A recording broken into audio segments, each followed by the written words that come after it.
Nira mala kenyam biya kamal ler kon lingwasa me ler mishalat re wecha kasa Sudan ke Equatoria jen bu kon lingole te ke ler misha kon la jiga kor gwasan paiwe ke kwing wani de shop ke die ti shanak ke kwi shwarka kana naka ke wechen tisal pake ma yadi teten an wejen naka ketin weje chalka warap ana dungno ler ba nywa ya kele ngwada dien no la ngwendang di te chala dia gwaze dan pan wal panaja ken ngwenda to ke shurok ken ngwendang di me cha ke ko ngode cha yan pinya ken content la jang ke din ka warab state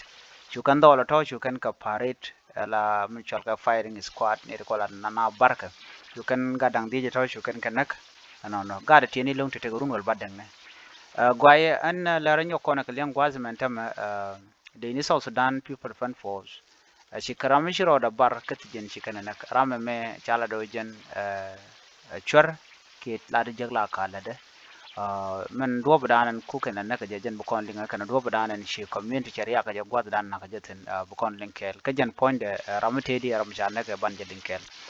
me jen me Western Equatoria ngai kono no ka jen gwas me ke kan kon entity Western Equatoria state ke le ke Equatoria category tun wanda to tan long ka tambura kana gro beni jen gwa ke iba pare ga mentem to ke iba gwa me wuka meridi mane okay aken goda content titi to to tan ban je chulen kel ko bob dande kon linga je shi kume mentere wecha ka Western Equatoria ne content ka bom ke te kalwang kai iba county shikana lada no na no take rame sha mishro da barkat jen joro da barkat katijen wa ngwad me chwa kula kep ka shoro da nyoko mbaro de jen chala do jen gwan duire ki ram mo da duir jen kan ga jaka yambi gwad da nan cha jo jekten ke duir ya latin ngwad mo chwa kul nan ka wuje chwal ke meridi and meridi in jen gwad da na wero da barten man kwajira wonakten micharo baro shu de inja gorno gurkane shu kane chunak ka dob dana chalat keje na kaje ka madebe ma jen area dana wanek tenen wudumene bana mandana kula to man nong na dwal tam an liya wuda na mo she community mana community Equatoria che kanong der mi ditalong ko kan kana no de rammo de janak ko jan wangu de ngwadde kemni je de yen ke de South Sudan de kana yen guardian cha de nang ni jan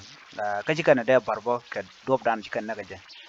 en wuden shanak ngwat no che ngwane de wujin mi ngwan ngwan che no dier bono ci kan gujino kum South Sudan che dier kanir kon la ngwane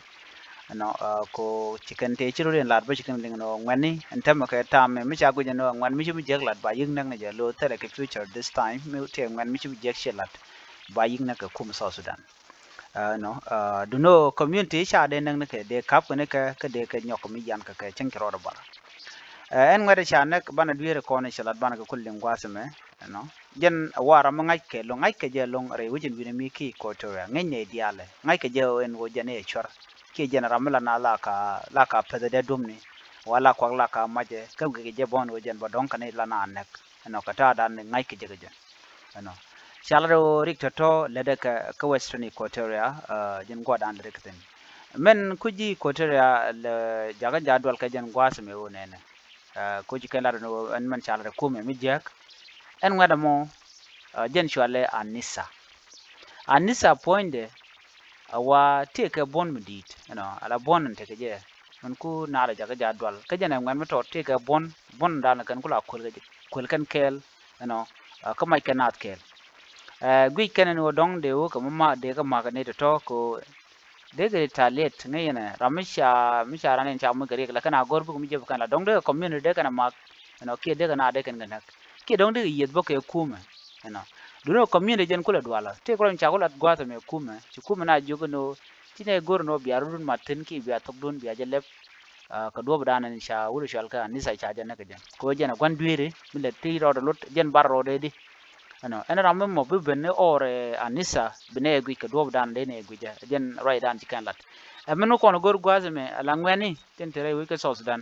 ramu mi jeg la chike ken kwelo ken kwel ngwan ka cha je ke bu kuma ka bro do bar la kum so sudan ga jen gwad me tel paleka ke je tel kai lwa chi mi jeg lat bi ken yig lat ke je ga do dan de ken lat ke je ke je ano